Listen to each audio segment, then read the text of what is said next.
Continuando a matéria. Diagrama de fases. Essa matéria aqui ela é totalmente teórica. Todos os exercícios são teóricos. Para muita gente é uma maravilha, né? Mas saber interpretar gráfico não é tão simples assim não. Então observe aqui. Esses dois gráficos são muito parecidos, mas tem uma diferença enorme entre eles. E o motivo eu vou explicar daqui a pouco. Esse gráfico aqui, ele serve para a água. Aliás, esse é o gráfico da água. Ele serve para a água, para o ferro, bismuto e antimônio. São essas quatro substâncias que têm um comportamento diferente das outras. Todas as outras apresentam esse comportamento aqui. E eu escrevi sólido, líquido, vapor e gás para explicar, e não escrevi aqui, apesar de que isso aqui é sólido, isso aqui é líquido, isso aqui é vapor, isso aqui é gás, eu não escrevi aqui porque senão vai embolar o desenho, né? Mas vamos tentar entender por etapas. Primeira coisa, vamos falar da água, que fica mais fácil. Olha só, isso aqui é sólido, isso aqui é líquido. Portanto, o sólido vira líquido, gelo vira água a 0 graus Celsius. Só que lembrando, só se a pressão for de 1 atm. E do mesmo jeito, isso aqui é líquido, isso aqui é vapor. E a água vira vapor a 100 graus Celsius. Mas só se a pressão for de 1 atm, certo? E se não for?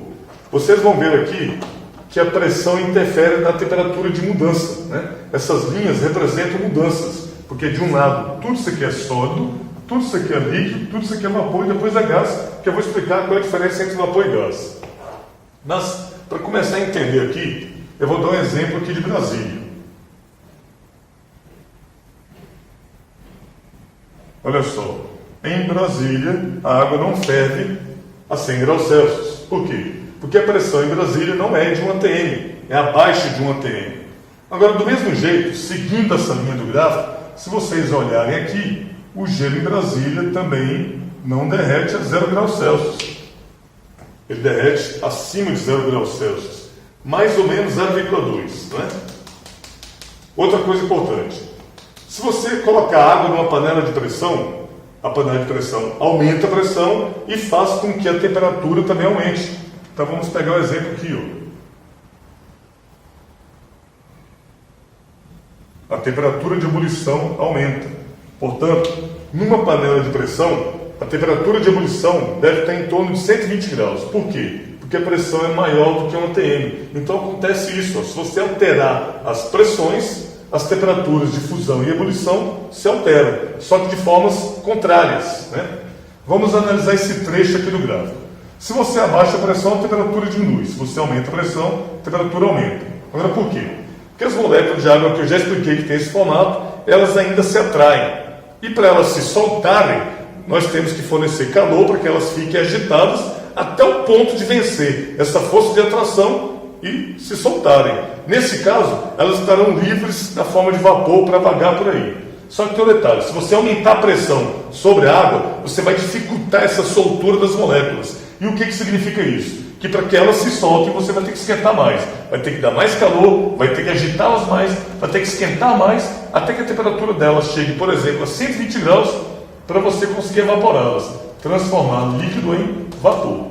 Portanto, se você aumenta a pressão, aumenta. Se você aumenta a pressão, aumenta a temperatura de ebulição. E se você diminui a pressão, acontece o contrário. É o caso de Brasília. A água em Brasília, como eu disse, ferve em torno de 96, 97, 98 graus, dependendo se é época de chuva ou se é época de seca, porque a umidade do ar altera a pressão. Mas por quê? Se você reduziu a pressão sobre a água, você está facilitando a soltura delas. Certo? Então aqui dá para ver que existe uma certa proporcionalidade. Aumenta a pressão, aumenta a temperatura de ebulição. Agora vamos analisar o lado de cá. Olha só. As moléculas de água, quando elas congelam, elas fazem isso. Elas se aproximam e criam uma rede de moléculas de água. Lembrando que isso é uma molécula de água e aqui nós temos duas moléculas de água e na verdade nós temos um monte de moléculas de água formando uma rede. Agora imagine se você chegar e aumentar a pressão sobre elas. Se você aumenta a pressão sobre as moléculas de água que estavam estruturadas na forma de gelo, você desmonta a estrutura. E se desmontar a estrutura não é mais gelo, é água. Então o que acontece? Se você aumentar a pressão sobre o gelo, esse gelo derrete abaixo de 0 graus. Então acontece o contrário também. E se você reduzir a pressão, ele derrete acima de 100 graus, acima de 0 graus, desculpa. Portanto, ele pode derreter abaixo de zero ou acima de zero, dependendo da pressão. Ele derrete a 0 graus quando a pressão é de 1 atm. Pressão acima de 1 atm, ele derrete abaixo de zero. Pressão abaixo de 1 atm, ele derrete acima de zero. Exemplo para vocês perceberem isso na prática. A patinação no gelo. Patinação no gelo, você é obrigado a usar uma bota que tem uma lâmina debaixo da bota, ou seja, o patins de gelo. E aquela lâmina tem uma área muito pequena. Portanto, para quem lembra, pressão é isso aqui, ó. Força sobre a área. A força vai continuar sendo o seu peso, só que a área não vai ser mais a área da sua bota, vai ser a área da lâmina, né?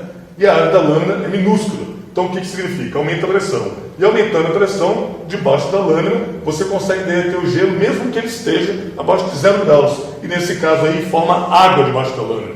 Aí depois que a lâmina passa, o que acontece? A lâmina desliza na água. Depois que a lâmina passa, aquela água volta a congelar. Por quê? Porque a pressão sobre ela volta a ser a pressão normal. E se ela voltar para a pressão normal, por exemplo, para essa pressão aqui, ela está agora na área de quem? Na área do sólido. Então observe que a alteração da pressão vai alterar tanto a temperatura de fusão, quanto também as temperaturas de ebulição. Agora observe esse ponto aqui, ó. O que esse ponto está representando? Ele está representando o encontro do sólido, do líquido com vapor. Ou seja, existe uma temperatura e uma pressão onde é possível encontrar os 3 estados ao mesmo tempo. É possível encontrar gelo, água e vapor ao mesmo tempo, desde que você encontre a pressão certa e a temperatura certa. E isso na natureza não acontece tão facilmente. Isso acontece em laboratório. Agora vamos analisar por que esse gráfico aqui inclina para cá e aquele inclina para lá. Olha só.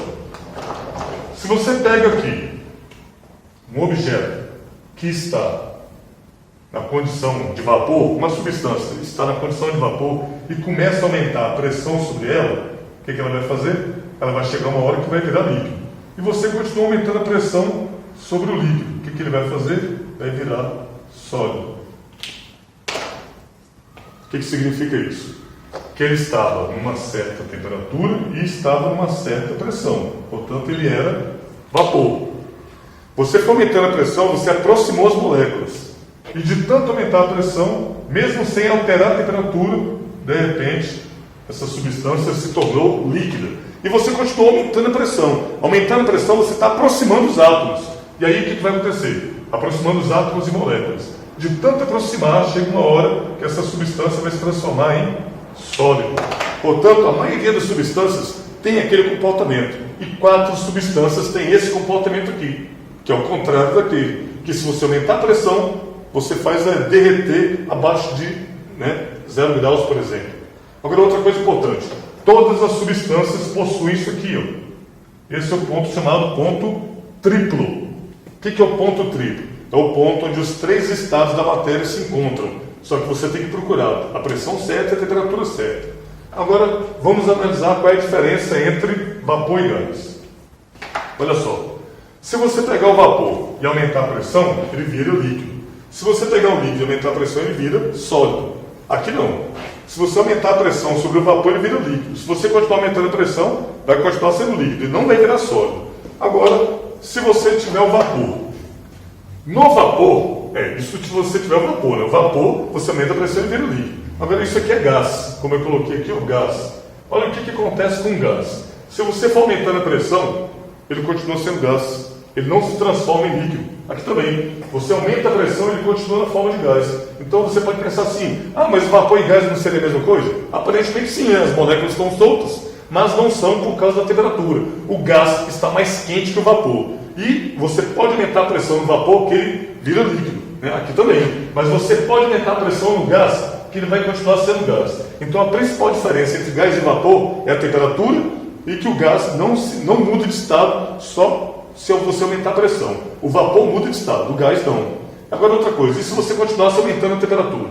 Se você continuasse aumentando a temperatura, essa molécula de água aqui, ela iria ficar tão agitada que daqui a pouco os prótons, ou seja, os hidrogênios, iriam se soltar do oxigênio. E na hora que você desmontar a molécula, separando os hidrogênios do oxigênio, você não tem mais água, você tem íons. E esses íons agora soltos se transformaram em plasma. Então nós temos 4 estados da matéria. Nós temos aqui o sólido, o líquido, o vapor, lembrando que vapor e gás se chama estado gasoso, apesar de existir uma diferença entre eles, e se você continuar esquentando, vai ter o plasma. E isso acontece com todas as substâncias.